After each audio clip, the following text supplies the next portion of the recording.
దేవునికి విరోధముగా ఈ అప్పగించిన అన్ని కూడా దేవునికి ఇష్టమై అప్పగించాడు దేవుడు. యజమానుడు పోతీఫరు కూడా అన్యుడైనప్పటికీ కూడా యోసేపును నమ్మి అన్ని అప్పగించాడు. అమ్మలారా, మనల్ని నమ్మి దేవుడు మనకి ఎన్ని అప్పగిస్తున్నాడు, ఎన్ని విషయాలు మనకు తోడుగా ఉంచి నడిపిస్తున్నాడు, ఎన్ని బాధ్యతలు మనకు అప్పగిస్తున్నాడు. నమ్మకముగా మనం పనిచేయాలి. దేవుడు ఏదైతే అప్పగించలేదో అది మనకొద్దు. ఆమేన్, హల్లెలూయా. కొన్ని అవకాశాలు యోసేపుకు వచ్చిన అవకాశాలు మనకు కూడా వస్తాయి. అయినా కూడా నిన్ను మాత్రం దేవుడు నాకు అప్పగించలేదు, నిన్ను మాత్రం నా యజమానుడు నాకు అప్పగించలేదు.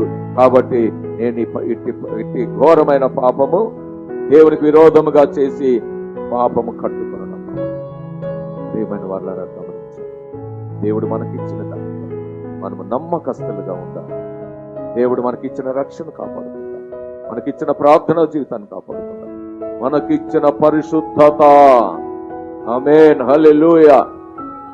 ఈ లోకములో కాదు, ఏ లోకములో కూడా పరిశుద్ధత ఎవ్వరు ఇవ్వలేరు.